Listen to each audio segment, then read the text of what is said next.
Hello and welcome to Public Conscience. The program draws attention to issues of good governance, citizens' participation, and corruption.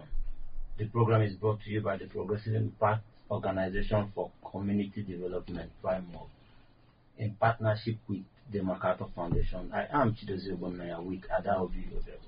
Thank you for joining us. Spelling of PRIMORG is PRIMORG. On Public Conscience, we seek to evolve a corruption-free society by drawing government and citizens' attention to corruption reports and issues for prompt democratic action against them. We raise issues of national importance to increase your consciousness as a citizen and to hold leaders accountable. We also promote integrity by amplifying the records of the display of honesty by public and private individuals. On today's program, we will focus on issues of national importance that have dominated conversations lately, and that is the request for the creation of 31 new states and Nigeria's cost of governance. Earlier in the month, the House of Representatives Committee on Constitutional Review disclosed that it received proposals to create 31 new states. However, Benjamin Carlo, Deputy Speaker of the House and Chairman of the committee, said although the proposals reflected the aspirations of various regions in the country but did not comply with constitutional requirements, Honorable Benjamin Carlo also disclosed that the proposal can be resubmitted in strict adherence to constitutional guidelines by March 5. And I can tell you that Nigerians are divided on whether there is a need for creation of more states or not. While some Nigerians feel the creation of more states may encourage equity and development of the regions, the bigger fear is the cost of governance, which remains on the rise irrespective of warnings by experts and civil society organizations in Nigeria. It is important to note that while the citizens grapple with harsh economic realities presently, with President Bola Tinubu's administration urging for more patience, the government is expected to take practical measures to cut down the cost of governance. On today's program, will task the Benjamin Carlo-led House of Representatives Committee on Constitutional Amendment to prioritize national development and progress when considering any race-submitted proposal for state creation, while President Tinubu must endeavor to reduce the cost of governance. For you out there, what do you make of the proposal for creation of additional states? Do you think the calls for creation of more states are germane or should be overlooked at this point? Are there issues of national importance in the creation of more states, and will it address any issue of national importance, or do you think it will put pressure on the cost of governance? In what area do you think the current administration should reduce the cost of governance? Lots of questions there begging for answers, but be ready to join us through phone and text messages during this conversation. The WhatsApp phone line to send your message to is 0902 265 6167. That is 0902 265 6167. Please indicate your name and your location when sending your message, and remember that this number is for messages only. Please begin to send your messages as soon as possible to 09022 65 6167. That is 09022 65 6167. We will give out the phone numbers to call shortly. And if you just joined us, the focus of today's program is on national development. We are examining the clamor for additional 31 states and the cost of governance problem in Nigeria. The Benjamin Carlo-led House of Representatives Committee on Constitutional Amendment said the proposal for the creation of 31 states reflected the aspirations of various regions but fell short of constitutional requirements. The House Committee says proposal in adherence with constitutional guidelines can be resubmitted by March 5. And joining us with an in-depth look at these issues of national importance is the lead director, Center for Social Justice, Ezonie Efere. Thank you so much for joining us. My pleasure. And it's good to have you join us this morning on this national issue. It has been making so much buzz around. So let's get started. The back and forth, you've heard the back and forth with the proposal. Many are for it and many are against it. But I just want to find out where you stand. Are you for it or against it? And what is the reason, intention behind those who are even saying let's have more states created? Thank you. For me, it's not a question of whether you are for or against. It is a question of let's have an inquiry into what are the reasons for state creation. What are the parameters to be considered in naming a geographical area or territory state? What constitutes a state in properly so called? Now, if you understand this against the background of Nigeria's socio-political economy, answers will begin to emerge. At the earlier times, we were told there was a need for decentralization of governance, for governance to get closer to the grassroots. And in those earlier days of the regions, it appeared the regions were too big, made up of various ethnic groups, and there was a fear of marginalization of the minority by the majority. But since then, we've gone beyond that. We've gone from the 3 regions to the 4 to 12 states to 19 and to what we have today. Incidentally, except the Midwestern states, Midwestern region, none of those states or subdivisions were a product of a democracy. It was just a military arbitrariness that you woke up one morning and you name states. And in these places, there may have been some sort of lopsidedness in the creation. So if you start today by considering the cost of governance, let's even state that. Way back in the Jonathan presidency, we've had this documentation on reducing the cost of governance, even though it was at the federal level. That idea also should have applied to the states. And instead of reducing, we are rather increasing the number of MDs. So if you look at today's Nigeria, it is not, there may be no need to create new states the way every Tom, Harry, and Dick group of politicians want a state. Okay, because the resources that's already made available to the states, there is no evidence of it being used to better the lot of the people. A good chunk of it is going into recurrent expenditure of maintaining the bureaucracy, buying new cars, SUVs, importing them, building new structures as offices and accommodation for public officers. The last thing we need with the present level of economy, the present level of impoverishment, is the creation of new states to duplicate bureaucracies. Because once you create a new state, you get a new governor, you get a new speaker, you get a new chief judge, you get new permanent secretaries. The first thing each of them will do is to order the big brand new SUV. Maybe they will even tell you the spec, 2024 spec, that will cost between 160 million to 200 million. So our economy can no longer support such subdivisions and creation of fancy titles that add nothing.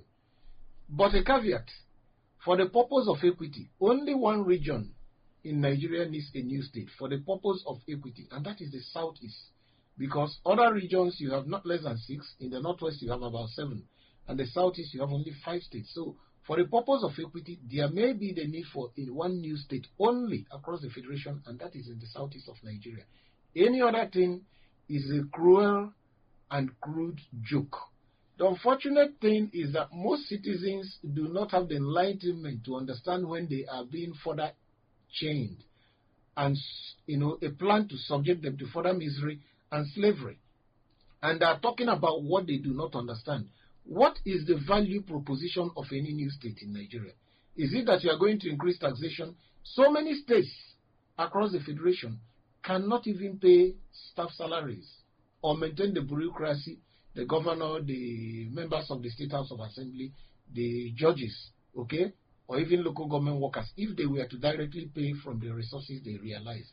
Although I know that in most of these states, even the little tax they collect is not accounted for in their treasury. So why do you need to duplicate when we have not seen the results of the former ones we've done? Now ask yourself, even beyond state creation, something that most Nigerians have not properly digested, or they've not even, some of them are not aware, is the new development commissions that have been created all over. We have the Northwest, we have the Northeast, we have South-South, North Central has been created, although there was... No, I think their bill has been passed. President has signed it, although there was no provision for them in the 2025 budget. Yes. But that was, as at the time the budget was 48, 49. I don't know whether this new addition that made it 54, there has been no provision for them. There's a Southeast, the South-South has Niger Delta, but the South-South is still clamoring for their own South Development Commission, because the argument is that, for instance, Imo State is part of benefits from NDDC because it's for oil. It's not just for the states in the Niger, it's for oil producing states. So maybe they may have their own also succeeding. Now go and look at the budgets. The ones I saw before they increased it, the total for these regional development agencies I saw commissions was about 2.5 to 2.6 trillion. And this is a huge amount of money. But beyond the money that is going to states and local governments, you will not find any. For instance, the one that is going to the Southeast, I looked at it about 360 billion. And I said there are 5 states here. If you share 60 billion each for each of them, you are having 300 billion. All right? 6 times 5 is 300. So if you share it 60, they will get, if you share it 70, 7 times 5, you have 350. Assuming we leave 10 billion for the bureaucracy, those co-chairmen, bureau secretariat buy their SUVs. If they will agree just to take only 10 billion, I won't have any objection. Now, at 70 billion per state, let's set benchmarks and parameters. We are not looking, you see, let's be realistic. To say that in every nook and cranny of the Southeast, that there should be running pipe-borne water across the road, crossing your house, okay? But if you want to take it into your house, that's your own business. That water should be running out in every nook and cranny of the Southeast with the $70 billion. That's deliverable. Yeah. If you want to rehabilitate every primary healthcare institution so that they have a little bit, they have security, they have maybe 3 solar panels up to make sure that the vaccines and there's light 24/7 with the fridge, the doctors are working, is doable. You can also ensure that all the primary schools, none has a leaking roof, none has a window that is off, all the desks and chairs are in order. You don't need to award the contract. Go to my village and call the village carpenter and tell him to knock up all the seats. And by the time you part with 50, 60,000 naira for him, he will do it and he will even go to church and give thanksgiving. He will be so excited. So basics like primary health care, running water, primary schools, and possibly make sure every nook and cranny is connected to the national grid in terms of electricity. Those that are not where the national grid are passed, you can do small solar projects to make sure. What do they require? Just the bulb. Maybe a few of them can afford fridge and maybe paper grinding machine and garri grinding machine that women use. So if you benchmark, or I make this as indicators, for instance, I'm just using the Southeast where I'm very familiar with. 70 billion a year can give you that water and renovate primary health care. By the next year, in fact, by the next 2-3 years, all these things I'm saying can be achieved if you truly invest 70 billion. This is aside of local government money. This is beside state government money. Just say, let's do these things. Running water, primary health care centers, primary schools, and then solar-powered, non-grid access to areas where there is no grid, or even areas where there is grid, you can give them solar. And they will be paying as they use, because these days it appears even the grid itself, if you're on band A, one thing I noticed where my office is in Jabi, the cost of powering my diesel generator and the cost of paying tariffs in band A is almost cancelling themselves out now. It's about 20,000 a day for band A in my office. Interesting. But let's get back to the state issue, because you raised... I just use this as an analogy to tell you that the issue is not about new states. The issue is about delivering services to the people and delivering services on a value for money basis. That's the issue. We don't need new states to bring development closer to our people. All we need is to ensure that the thieving elites are made to stop stealing, or even steal in a more commensurate manner. Because if you recall, during the Nzogu coup, the broadcast was complaining of the 10%ers, those who were taking 10%. And I'm saying in God's name today, If we can have a meeting between the president, leadership of National Assembly, governors, leadership of State House of Assembly, and leadership of the judiciary, if they can come clean and say, we want to take 20%, I'm going beyond the 10%. If they say, give us only 20% and we use 80% to work, as a starter, I may go for it. Because what they are taking today is beyond, they are taking as much as 40, 50, or 60%. So you are saying the present-day politicians, they've canonized the... So we don't need new states. If only they can stop stealing, or even steal as much as Nzogwanko complained, only 10%. That they made in their cool street, that it was their problem then, that people were taking 10% kickback. How many percent are politicians taking today? Okay, just as you highlighted, Barrister, there are other people who believe that creation of more states would only be for elites because it's going to create new sets of elites and the positions will be occupied by elites. On the flip side, some have also said that the South is, just as you're advocating, that the only region that may... One state. One state, yes. But does the Southeast have that land mass to accommodate additional states? No. Or would the states be carved from other states around the Southeast? The other areas where they're requesting for the states, are they going to, is God going to create new land in those areas? Because this question you're asking, I don't, because it applies across board. It's not a question of land mass. We have sufficient land. What we are discussing is the population. You are looking at equity. Equity and the population. Because the Southeast is thickly populated. You can hardly find 3 or 4 kilometers where there is nobody living. Quite unlike if you enter Niger State, you can run almost 100 50, 60 kilometers and you will not see anybody. Vast land that grassland, you just look left, right, center, north, east, west, you not see anybody. So it's not about the land mass. So it's not. It's beyond the land mass, population density, and also, when we discuss this, you say you have land, you have population. Some of those population, everybody knows is a cruel joke. If you have population, you have land, you claim this. What do you bring to the table in terms of taxation? What are you producing? What are you contributing to the central pool? So, I'm insisting the Southeast needs one extra state.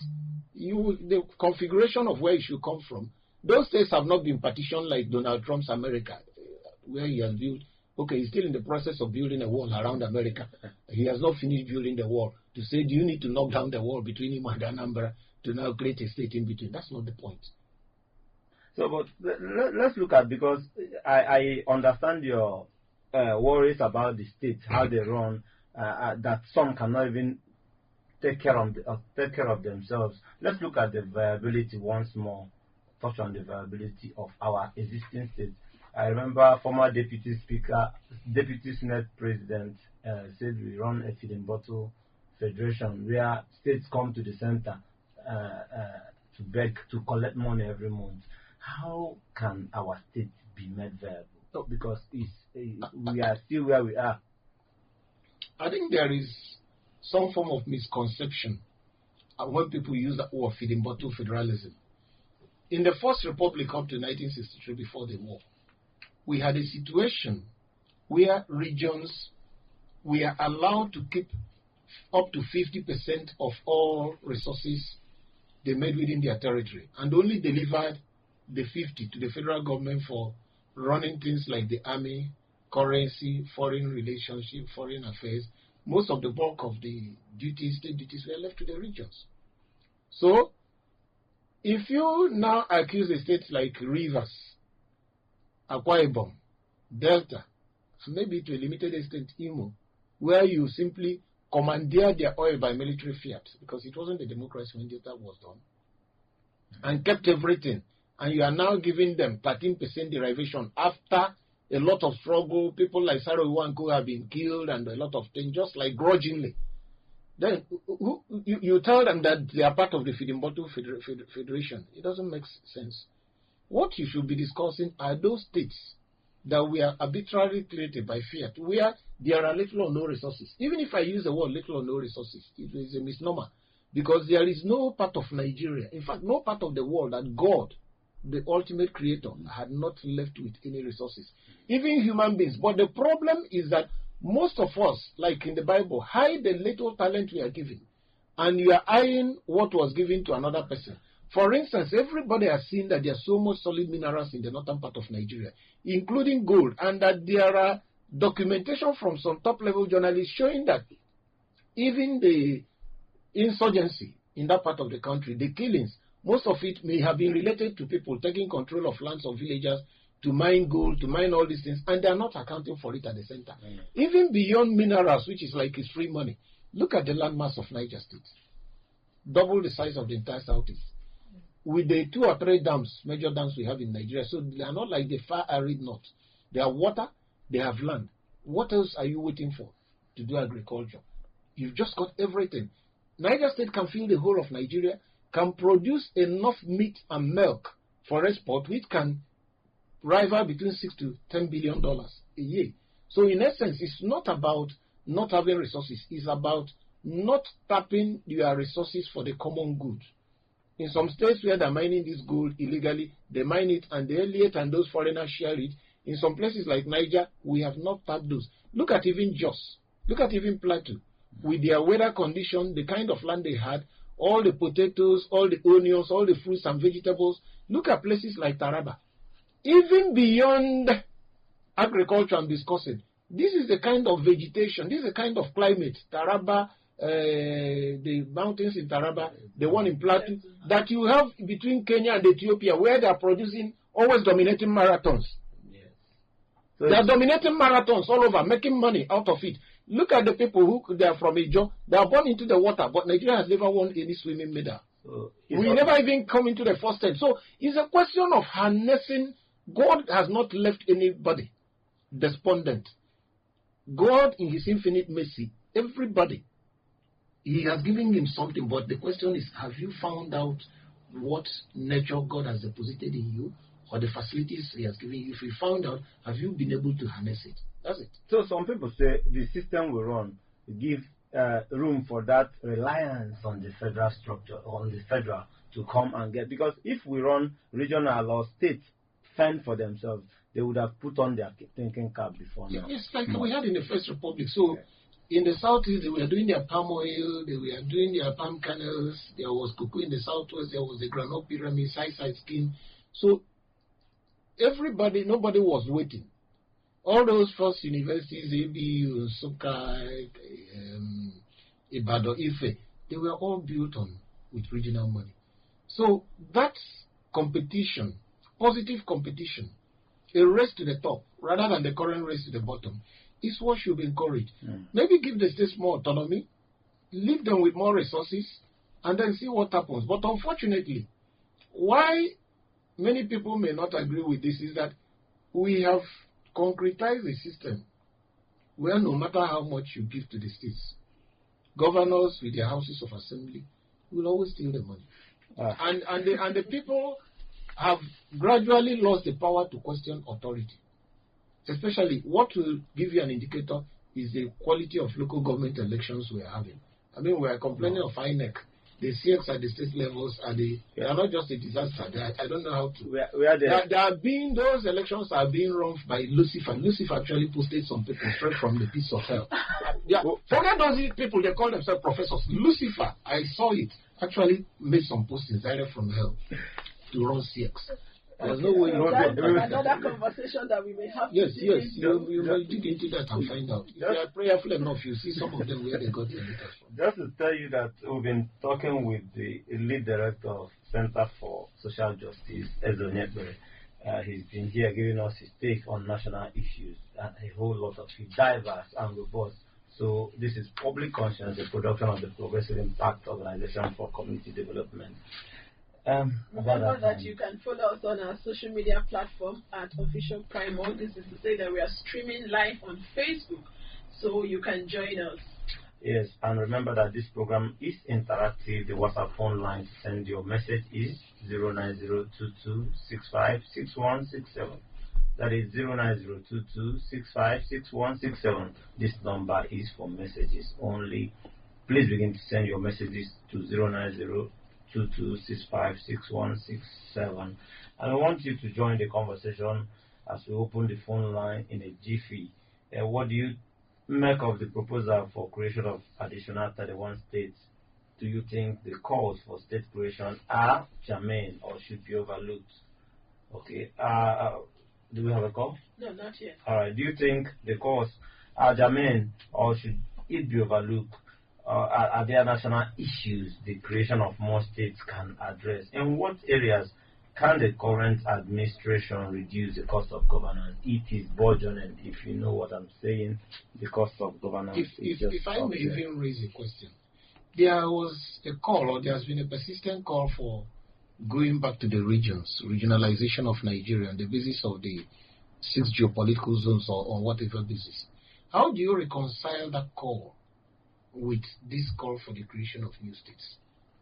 You know, there's been that position. Yes. Those who say they were true federalists. The song of restructuring that was being sung before. True federalism.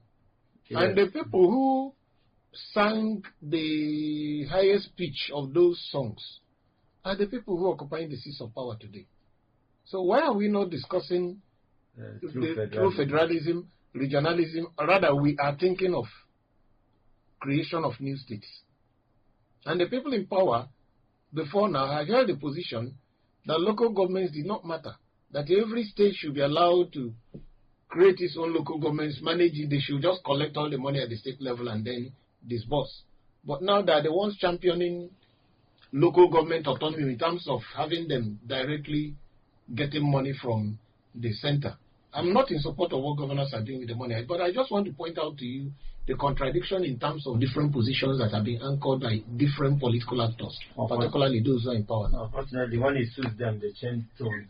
We'll get back to that. Let's take this first call. Hello? Good morning. Good morning. Your name and where you're calling from? Turn down the volume of your radio set. All right. Go ahead. The speaker has spoken well, but I want to point out one thing or one or two things too. Me, I am not totally opposed the creation of new states. However, that is not our problem presently now. How prudent are those states created? If you create one state and it's not doing well, why are you not clamoring that you want to create another one? He spoke about marginalization of Southeast, that it's only the Southeast that need additional one state or thereabouts. Yes, it is true to some extent, but however, my own question is even this. Because anytime I hear this marginalization about Southeast, I begin to wonder, how come? Are they not being given the 13% derivation? Are they not giving other incentives like the Ministry of Niger Delta and the rest of them? Have the people of the Southeast hold their governors accountable? Do you know that they can even do and thank the other region? For example, if the Southeast people stand up and say enough is enough, on no conditions to any governor, we spend our money, and they stand by it, hold them accountable, they will even serve as role model for the other region. However, I am not saying maybe they are not marginalized, but the little one that I will be given to them, how far have they gone about it? We have the issue of your mic when somebody from that region that be the person that had the Ministry of Niger Delta stated it in our overtime at the regional center. What happened? All right. What happened when the president can you wrap up? Can you wrap up in 30 seconds? Okay, I will wrap up just a few seconds. When the president was the head of Niger Delta, what happened? Do we see any difference? Then the people of Southeast should hold their people responsible. That is my take.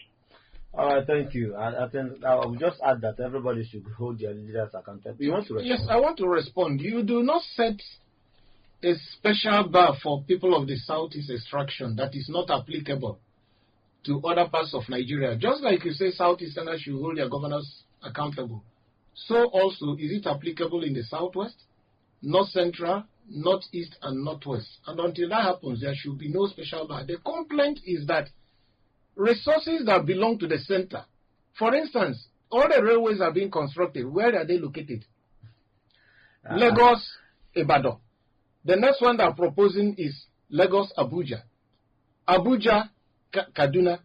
And then from Katsina somewhere down to the border with Niger Republic. How come the entire Southeast and South-South region? Now the federal government is also now bringing counterpart funding to pay for one of the rail lines, local rail lines in Lagos State, okay, which is not applicable. Local rail lines in Lagos, and the money is federal public money, which should have been disbursed across. So to ask these kind of questions or what are they doing, it doesn't make sense to me. All right. Let me get this caller. Oh, I took that call. I took it late. Do well to call us back. Let's give out the phone lines in case for those who are not conversant. But I think a call is coming in. Okay. Hello. Yeah. Yes. Your name and where you're calling us from. Go ahead, please. I want to ask a question. Okay. Oh. Are you still there? Where you protest against some of these government policies that are not correct and they arrest you, like the case where we saw the arrest of infants arranged, like the case where we saw infants being arranged to talk about 5 of them. And it will protest against any of the government policies. Let's say this police use police, use the security against you. So how do you go about holding to strategy when they're using the resources to fight you? Especially if they're supposed to not take time. Okay, I will also allow Zonetbe to respond because he is a legal practitioner, a development lawyer. So if there is any other call, allow them to call in. Maybe I can pick them up. Yes, you can pick them up. Okay, but while we are waiting for the call. All right, so in respect of this, the answer is clear. For those who fought for the restoration of democracy against military rule, there was a price to pay. Rights are never enjoyed in a vacuum. You don't wake up and somebody hands off over your rights to you.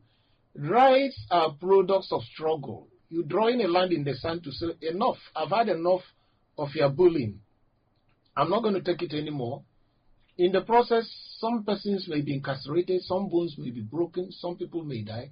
But ultimately, those who are struggling, if they are organized and united enough, they will win, just like we had. And today, unfortunately, the people who pay the price for the struggle may not be the persons who will come to enjoy it. Yes. I mean, Abiola is gone. Okay? And unfortunately, you saw his so-called friends and those who said on June 12 they stood or on June 12 they ate or stand. See, like a couple of days ago, they were romancing with the man who annulled the election, and so many years down the line, he has not even apologized.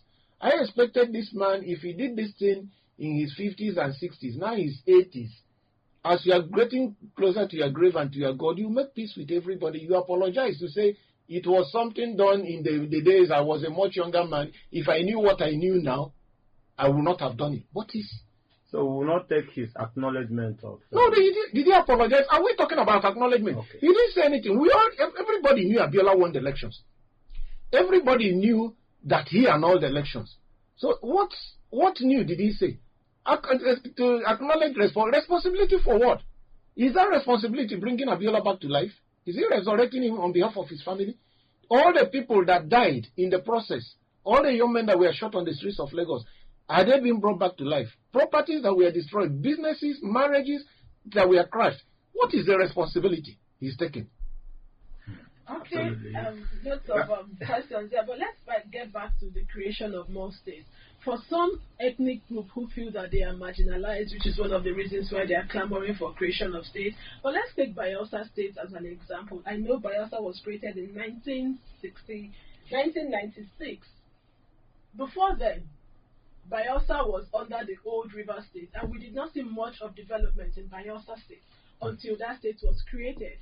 But again, if you look at the first governor of Rivers, the old River State, talking about Melford Okilo, who was the first elected governor, he was an Ijoman.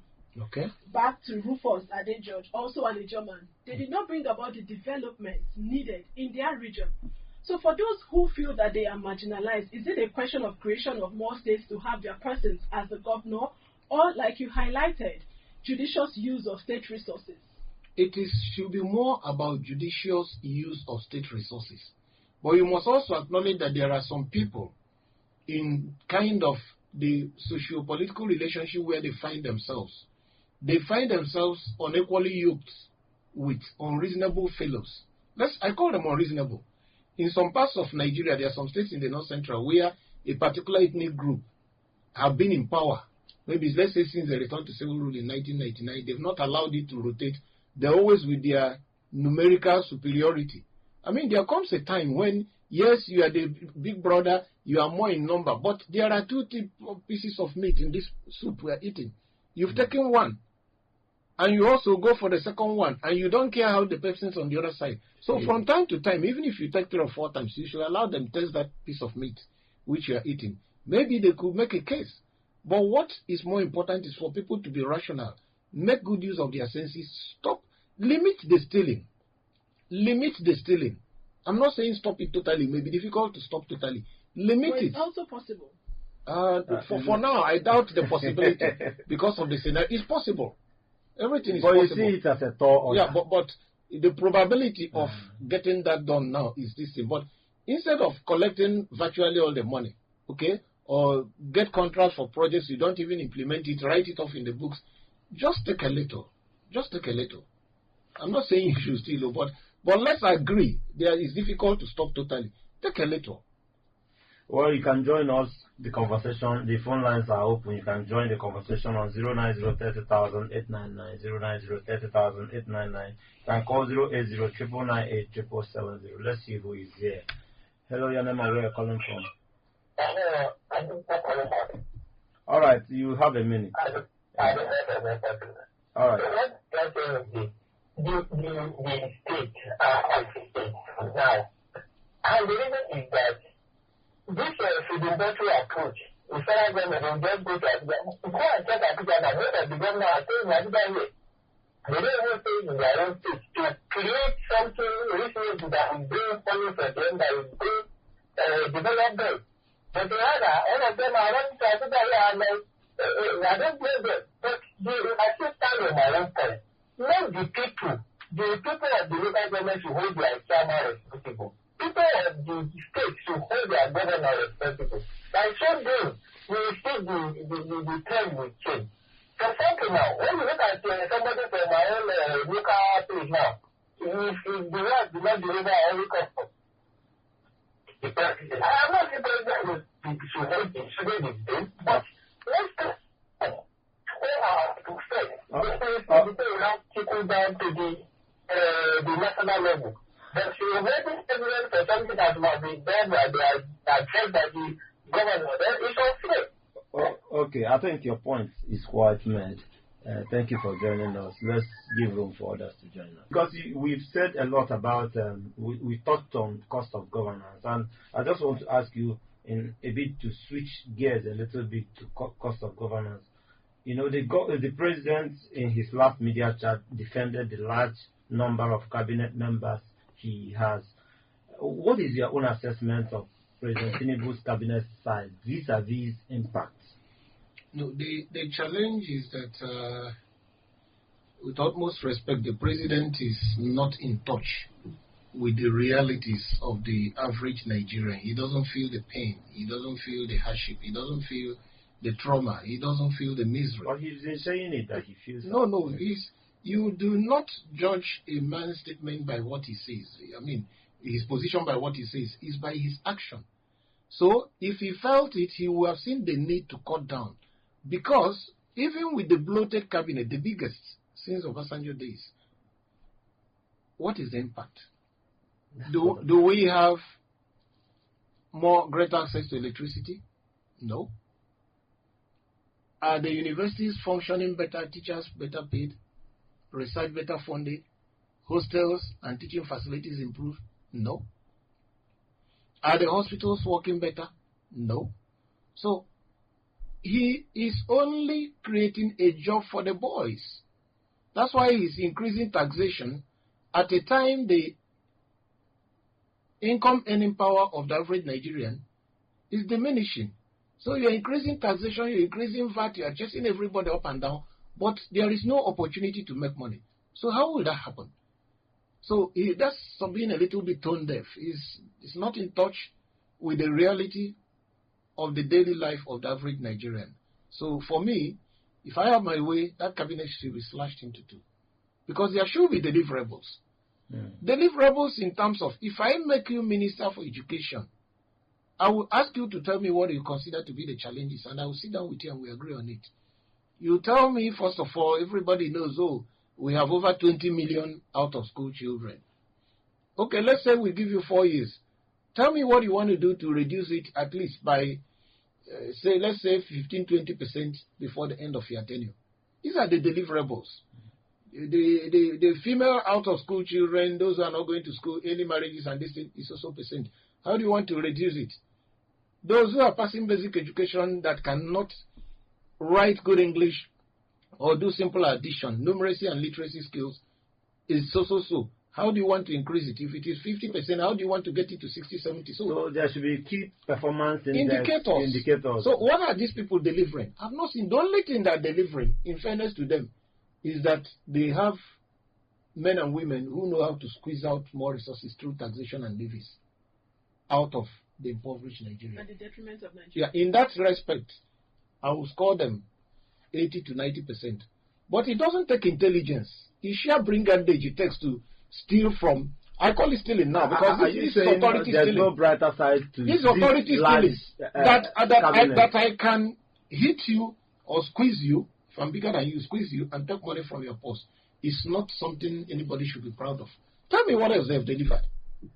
Okay. Tell me what else they've delivered. They've done very well in raising revenue. Great. You are saying there's no brighter side. Well, you can point out. Let's argue it.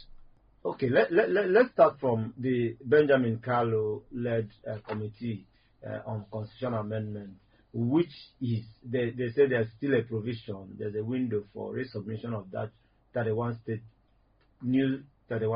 proposals. What will be your final advice to them as a wrap up? They shouldn't waste their time. When they call for memo, all right, many groups submitted memo, including my group. I know I'm part of groups that have submitted memos on parts of the right to health that should be made fundamental rights, like the right to primary health care, right to maternal and child health, that they should become justiciable constitutional rights that should be moved from Chapter 2 of the Constitution to Chapter 4, meaning that the state will be obliged to make provisions for them in the budget, that every woman can deliver free of charge. Children under 5 years should be treated free. And then, those kind of things. These are the kind of discussions I want to hear, and not about state creation. I'm not hearing them say anything. Even they're giving the people who did not meet the provisions of the law opportunity to come and represent.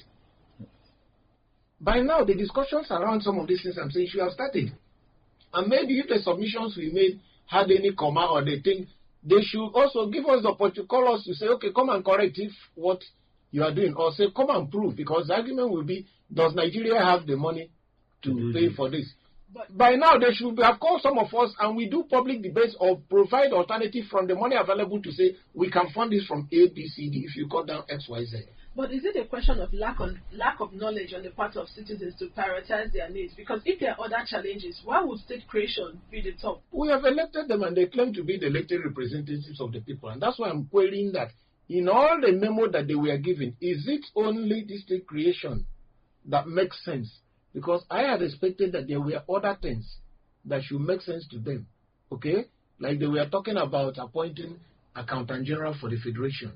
Okay, and Accountant General for the federal government, so that federation account money, the way federal government sometimes mismanages money. For instance, the tax rebates, they are taking it from federation account, and what are using the tax rebates, Dangote and Co are doing are federal roads, and you want to take it from the central pool before you start distributing. You wait until after distribution. You now do. That's why some people are saying, let's have an Accountant General, let's have somebody in charge of the federation account, and then let federal government have its own Accountant General, just like states have their own. These are the kind of things. Separating the office of the Minister of Justice from the Attorney General. Let Minister of Justice play his politics. Let Attorney General be a well-seasoned legal practitioner of the highest standing in terms of ethics and morality. So these are issues I expect should to be discussed, and not the... I don't want to believe that the worst of us are leading us. But on a final note, as we go in 1 minute, you advise the Nigerians, because leadership is said to be the reflection of the people. What is your advice to Nigerians following our discussion? We've talked about the state creation because citizens have to also hold leaders to account. Nobody can guarantee good governance for the people. It is their duty to hold their leaders accountable, make demands of them, use freedom of information, file cases in court, even protest blatant court judgments that don't conform with reason. You are entitled to demonstrate against a court judgment that doesn't make sense, because we didn't put you there as a judge and pay you for you to be given unreasonable judgment. So if Nigerians want to farm it out to NGOs, CSOs, media people, human rights activists, well, that's why we are where we are. Everybody has to be on board to protest against injustice. But if they think that there are people from the moon who will do it for them, and while they're doing it, they keep abusing them, oh, X has happened. Unfortunately for them, unfortunately for Nigerians now, you say that it's cut down money. The British government announced they intend to cut down from 0.05 to 0.03, thereabout, right? Am I right? Yeah. And other people. So it should dawn on everybody now that every hand must be on deck. If you want good governance, you must support the people who are fighting for you, because nobody will be using his time and energy and his money. Every one of us has bills to pay. You have children, you have brothers, you have sisters. Urgent 2K appeals come to everybody. So when we are ready, we move.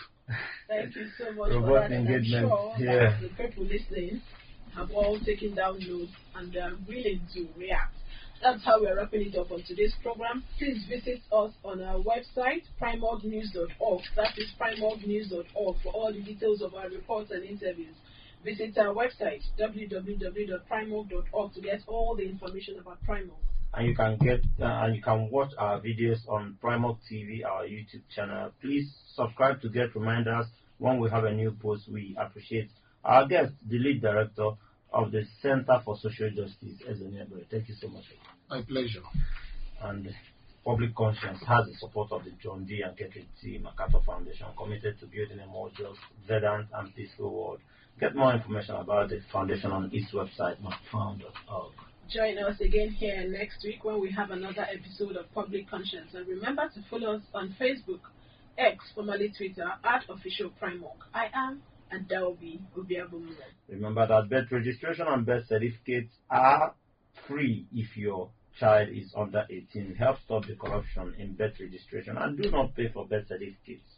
Also remember that you can give us information or hints about corrupt acts through our phone at 09022656167 or info@primorg.org. I am Chidozie Ogbonnaya.